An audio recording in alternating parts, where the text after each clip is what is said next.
요한복음에는 총 7가지의 예수님의 표적이 기록이 되어져 있습니다.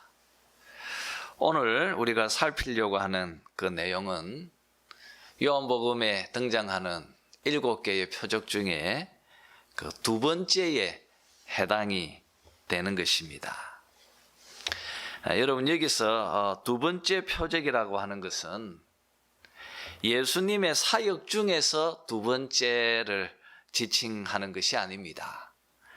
우리가 이미 2장 후미에 보면 예수님께서 예루살렘에서 많은 표적을 행하였다고 말하고 있기 때문에 여기서 말하는 이 두 번째 표적은 요한이 기록한 7가지의 표적 중에 두 번째 기록이라고 그렇게 이해하면 되겠습니다. 자, 이제 본문을 살폈으면 합니다. 오늘 본문은 요한복음 2장에 있는 이 첫 번째 표적이었던 가나 혼인잔치의 그 사건을, 그 표적 사건을 상기시키면서 본 이야기가 시작되어지고 있습니다. 여러분, 오늘 말씀을 보니까 갈릴리 이 가브나움이라고 하는 이 동네에 살고 있는 왕의 신하 중 하나가 지금 아들이 열병에 걸려서 거의 죽게 되어진 것 같습니다. 여러분, 사랑하는 아들이 지금 사경에 헤매고 있습니다. 그걸 지켜보고 있는 아버지의 마음이 어떠했겠습니까? 그런데 이 사람은 당시에 유명 인사, 혹은 또 슈퍼스타라고 말할 수 있는 우리 예수님에 대한 소문을 들었습니다. 그 예수님께서 예루살렘에서 많은 표적을 행하고 지금 갈릴리로 돌아오고 계시는 중이라는 그런 이야기를 들었습니다. 왕의 신하는 예수님께서 가버나움으로 오실 때까지 기다릴 수가 없었습니다. 그래서 그는 예수님을 도중에 빨리 만나서 예수님을 자기의 집으로 급하게 모셔와야겠다고 그렇게 생각했습니다. 그래서 그는 가버나움에서 정말 급한, 아주 가파른 비탈길을 올라서 예수님을 찾으러 가던 중에 오늘 46절 말씀처럼 가나에서 그 혼인잔치 표적을 행하였던 그 가나에서 예수님을 만났습니다. 마음이 급한 이 왕의 신하는 바로 예수님께 당부합니다. 아들이 있는 가버나움으로 같이 가자고. 빨리 가서 우리 아들을 고쳐달라고 당부합니다. 여러분, 그때 예수님께서 48절에서 약간은 좀 혼란스럽고 또 당혹스러운 그런 말씀을 던지고 계십니다. 우리 함께 48절을 한번 읽어봅시다. 이 귀절이 오늘 우리가 다루고자 하는 설교의 논지입니다. 우리 다 같이 한번 48절을 읽겠습니다. 시작. 예수께서 이르시되 너희는 표적과 기사를 보지 못하면 도무지 믿지 아니하리라. 왜 예수님께서 지금 마음이 다급한 오직 유일한 희망을 예수님께 걸고 그 먼 길, 그리고 또 가파른 힘겨운 그 하루길을 열심히 달려온 이 사람에게 또 예수님 주변에 많은 사람들을 향하여서 이렇게 말씀을 하고 있습니까? 왜 주님은 이렇게 말씀하십니까? 너희는 표적과 기사를 보지 못하면 도무지 믿지 아니하리라. 왜 이런 말씀을 던지고 있습니까? 그가 왕의 신하여서 그렇습니까? 여러분, 당시 이 갈릴리, 이 가버나움은 헤롯 대왕의 아들 이 헤롯 안티파스가 다스리고 있었습니다. 사실 이 헤롯 안티파스의 아버지는 헤롯 대왕이라고 불려지는 이 에돔 사람입니다. 이 사람은 로마 황제와 아주 깊은 친분을 가지고 그것 가지고 로마 황제로부터 이 팔레스틴의 왕으로 보내진 사람이었습니다. 그래서 유대인들은 이 헤롯 대왕을 너무 싫어했습니다. 이 헤롯 대왕이 죽자마자 그의 아들들에게 이 작은 나라를 다시 조각내서 아들들에게 나누어 주었습니다. 그때 그 갈릴리 이 지역을 헤롯 안티파스가 성경에는 헤롯 안디바라고 그렇게 기록이 되어져 있는 이 사람에게 이 지역을 주었습니다. 그런데 여러분, 이 헤롯 안티파스는 자기의 아내를 이혼해서 집으로 돌려보냈습니다. 그리고 동생의 아내 헤로디아와 결혼함으로 그 당시 많은 사람들에게 지탄을 받고 있었습니다. 여러분 잘 알다시피 이 세례 요한도 이 헤롯의 이 이혼 문제를 가지고 또 동생의 아내를 취한 것으로 이것에 대해서 질타하다가 결국 목배임을 당하지 않았습니까? 이런 왕의 이 헤롯 안티파스의 신하였습니다. 그러니까 이 왕의 신하, 지금 이 사람 역시도 틀림없이 많은 사람들의 멸시를 받고 있는 중에 있었을 것으로 그렇게 여겨집니다. 여러분, 예수님께서 그것 때문에 지금 이렇게 말씀하고 계십니까? 우리는 본문의 결과를 보면 이것이 원인이 아니었다는 것을 주님께서 열병 걸린 그 아들을 고쳐 주셨으므로 우리가 알게 되어집니다. 지금 이 말은 이 왕의 신하가 말을 했기에 대꾸로 주었지만 이 말씀은 이 왕의 신하에게 던지고 있는 말씀이 아니라는 것을 알게 됩니다. 여러분, 오늘 48절은 너희는 이렇게 복수형으로 이 말씀을 시작하고 있습니다.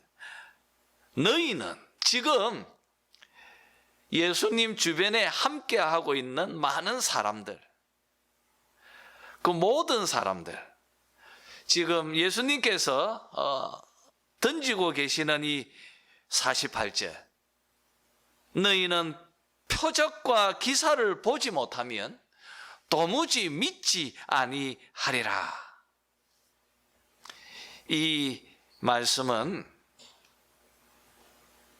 예수님께서 자신을 향하고 있는 보편적인 인식에 대한 예수님의 지적이라고 그렇게 말할 수 있습니다. 여러분, 우리는 이 표현을 2장 23절, 24절에서 또 이미 앞에서 보았습니다. 여러분, 6월절 날 예수님이 예루살렘에 계실 때였습니다. 많은 사람들이 그의 행하는 표적을 보고 예수님을 믿고 따랐다고 성경은 말하고 있습니다. 그런데 예수님은 자신의 몸을 그들에게 의탁하지 않았다고 밝히고 있습니다. 그리고 그 이유는 예수님께서 그들의 속마음을 아셨기 때문에 그렇게 하셨다고 말하고 있습니다. 여러분, 똑같습니다. 지금 자신의 아들을 살려달라고 찾아온 이 왕의 신하를 향하여서 뿐 아니라 또 지금 예수님 주변에서 예수님의 표적과 기사를 간절히 보기를 원하는 그 사람들을 향하여서, 그리고 지금 우리들에게 눈에 보이는 그것만 믿으려고 하는 그런 이 시대에 우리들에게 던지고 있는 말씀이 지금 48절의 말씀이고, 그리고 2장에서 주님이 던지셨던 말씀과 같은 것입니다. 여러분, 우리는 요한복음을 통하여서 예수님은 사람들이 자기 자신에게 표적과 기사에 집중하는 것에 좋아하지 않고 계신다는 것을 우리가 확인케 되어지는 것입니다. 여러분, 주님은 자기가 행하는 그 표적과 기사에 사람들이 집중하는 것을 원치 아니하십니다. 여러분, 왜 그렇습니까? 무엇 때문에 그렇습니까?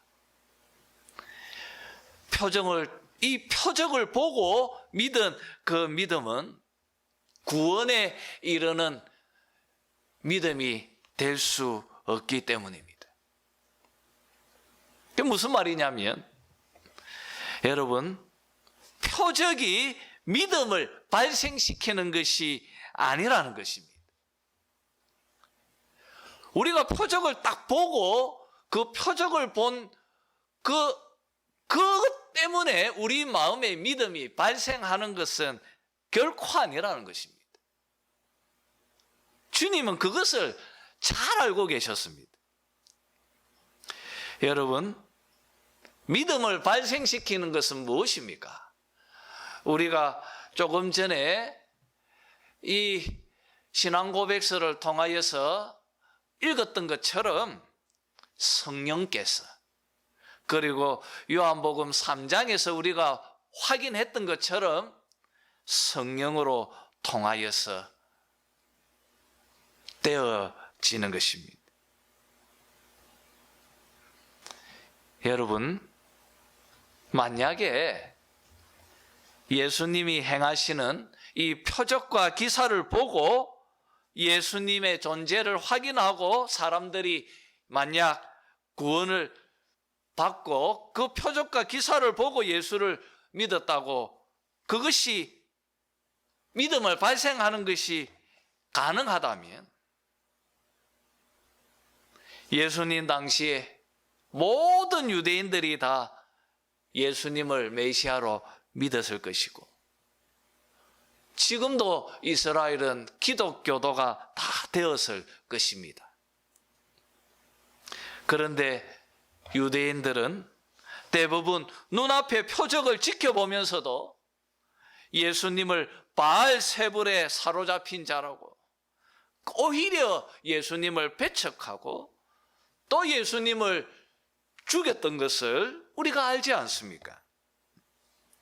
여러분뿐 아니라 지금 예수님 주변에 예수님과 함께하고 있는 이 사람들이 예수님의 표적과 기사를 보면서 예수님과 함께 했지만은 그들 역시도 참된 믿음을 가지지 못하고 예수님을 십자가에 매달 때 그를 못 박으라고 외쳤고 그리고 다 흩어져 버렸던 것을 우리는 성경을 통하여 알게 됩니다.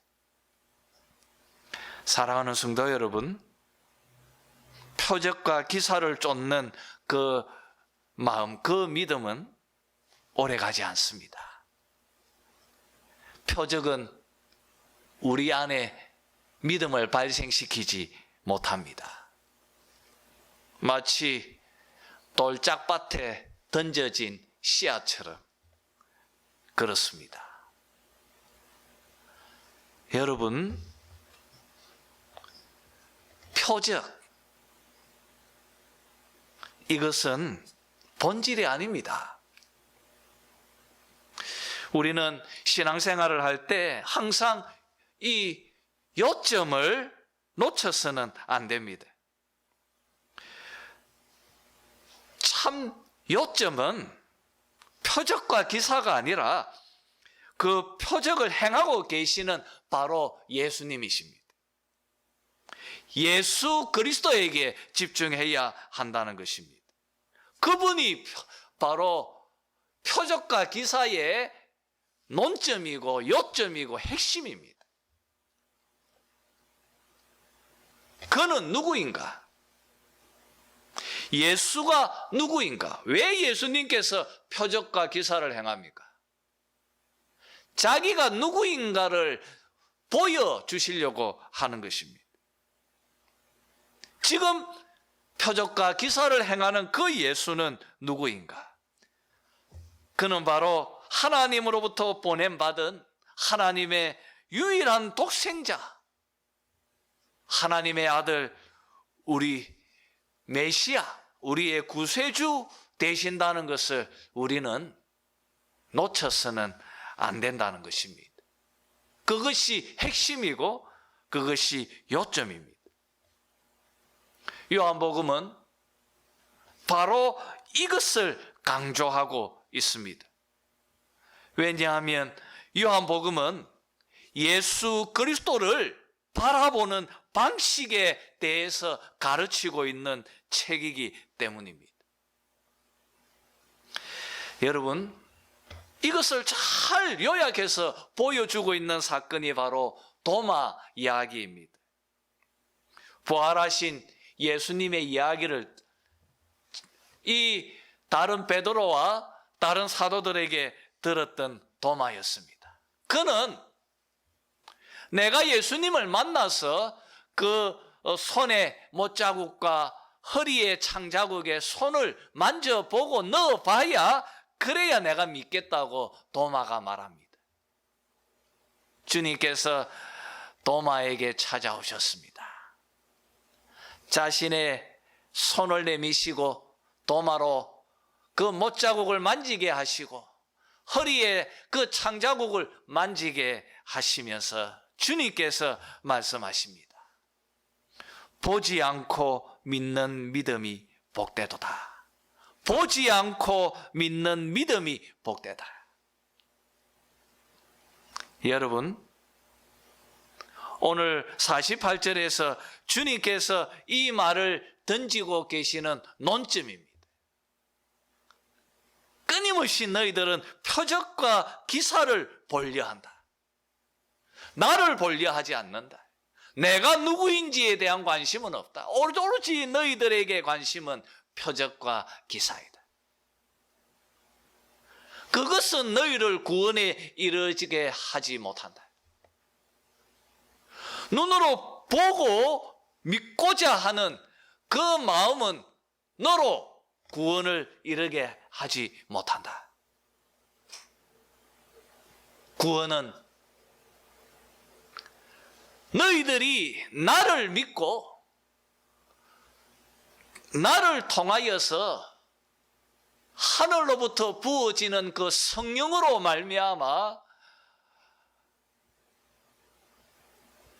구원을 얻게 되는 것이라고. 요한복음은 계속해서 강조하고 있는 것을 봅니다. 여러분, 오늘 이 48절은 우리들에게 너무나 많은 것들을 교훈하고 있습니다. 지금도 얼마나 많은 사람들이 표적과 기사를 쫓으면서 몰려다니는지 모릅니다. 얼마나 여러분 참 안타깝습니다.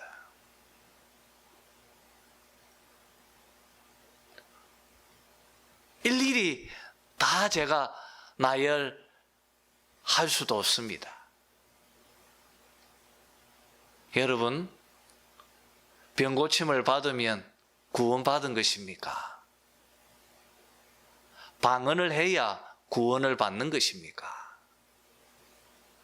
뭔가 내 삶에 특별한 그런 어떤 표적이나 기사가 내 삶 속에 일어나면 그러면 우리가 참 믿음의 사람이 될 수 있는 것입니까? 성경은 그 어디에도 그것을 우리에게 말하고 있지 않습니다. 뿐 아닙니다. 예수님은 항상 자기 제자들에게 하나님의 말씀, 그분의 약속을 붙들기를 우리 주님은 원하셨습니다. 그런데 우리들은 우리들의 처해진 상황과 삶의 환경에 더 큰 영향을 받습니다. 내가 가지고 있는 돈이나 내가 누리는 명예나 혹은 나의 건강 같은 것들, 이런 것들에 우리는 더 관심을 쏟고 있는 것을 보게 되어집니다. 여러분,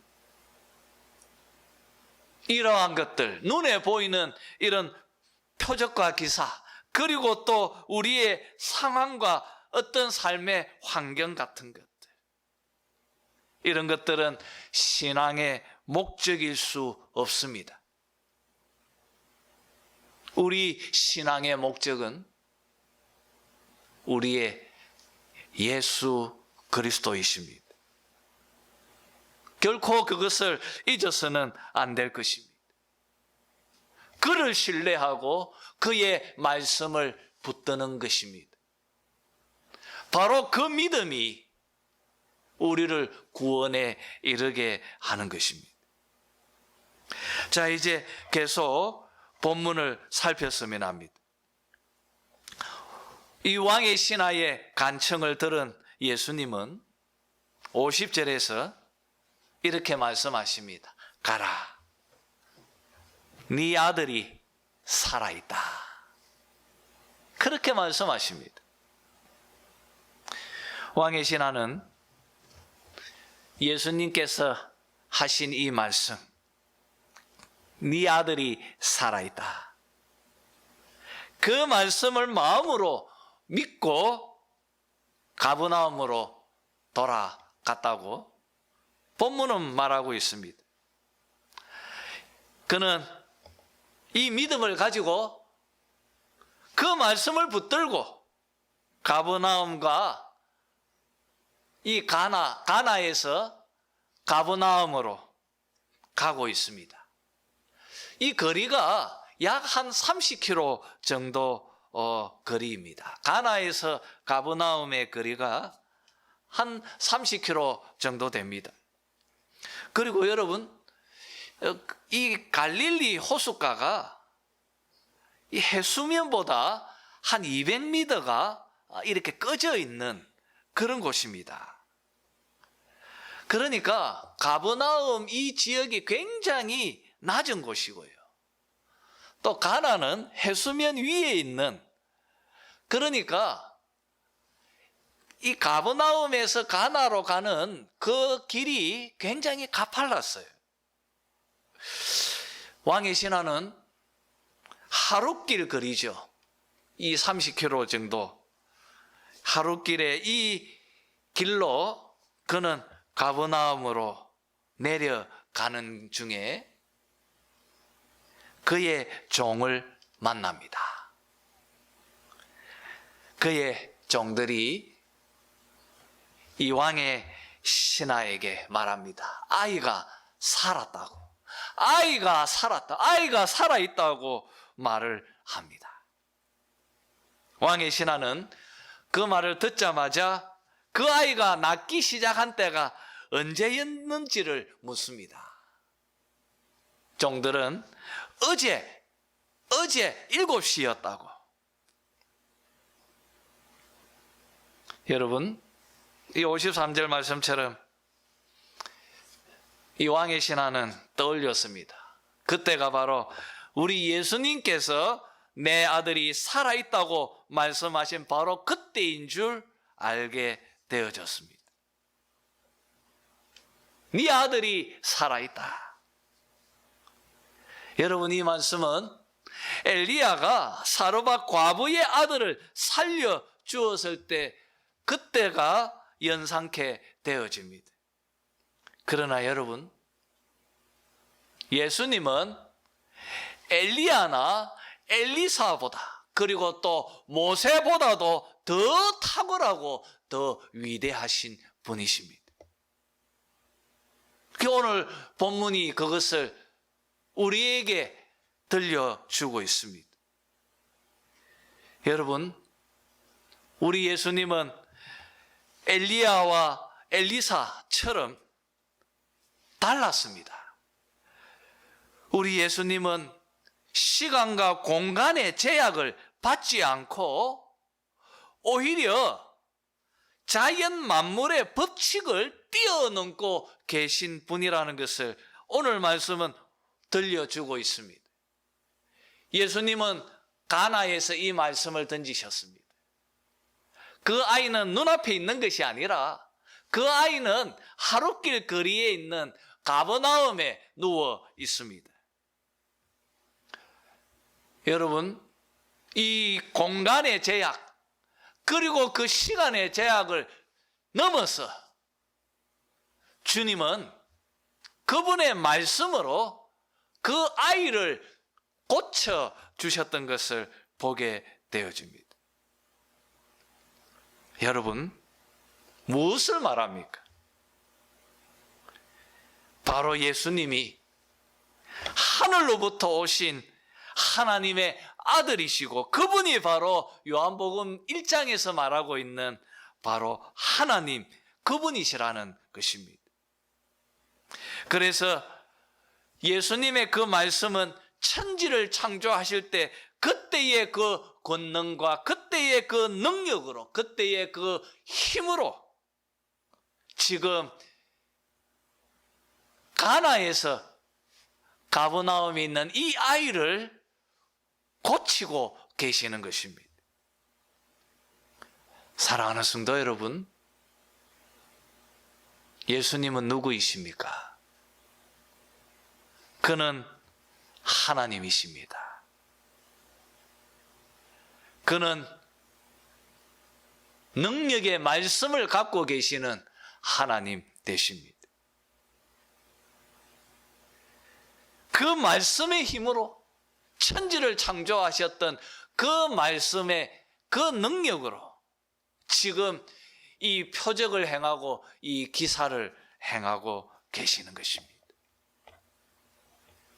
사랑하는 성도 여러분, 왕의 신하는 바로 그 예수의 말씀을 붙잡은 것입니다. 여러분 한번 생각해 보십시오.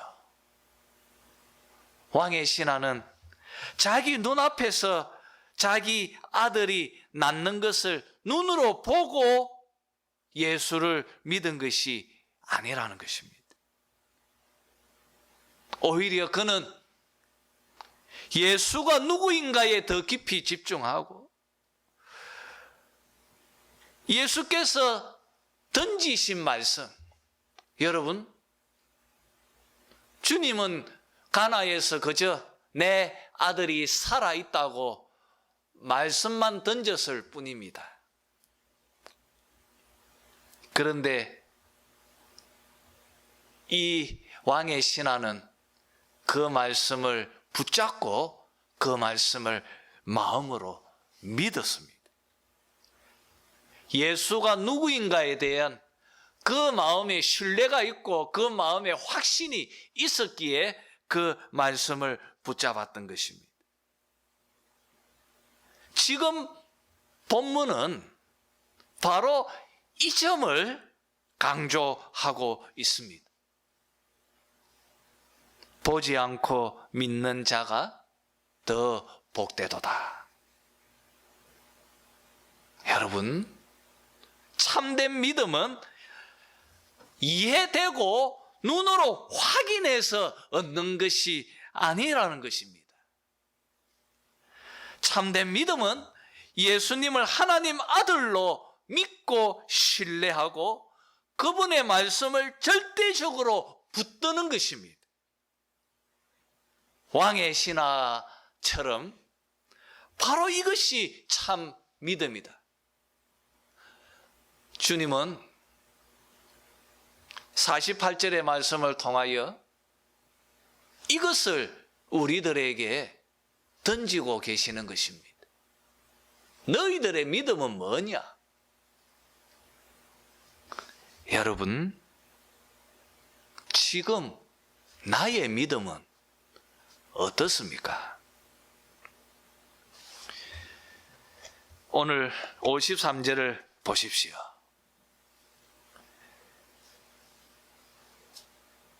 이 왕의 신하는 자기와 그 온 집안이 다 예수를 믿었다고 말하고 있습니다.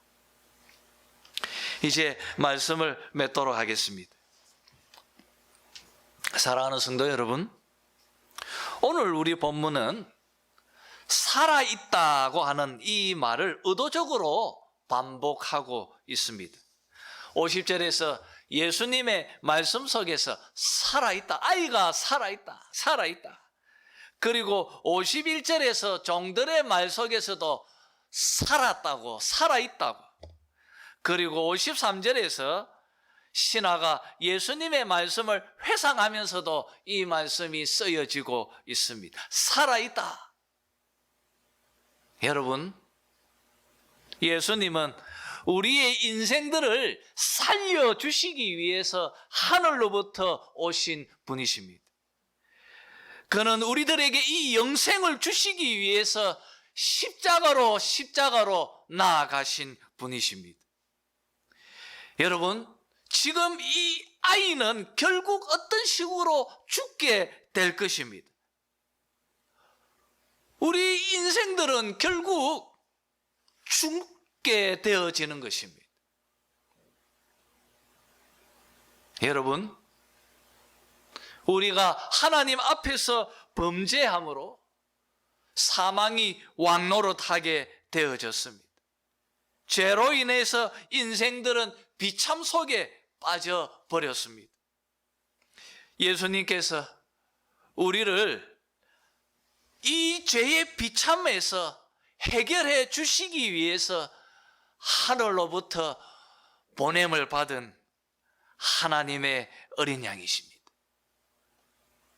그는 우리의 죄를 속죄하기 위해서 십자가에서 자기 자신을 제물로 드릴, 세례 요한이 말했던 것처럼 하나님의 어린 양 되십니다.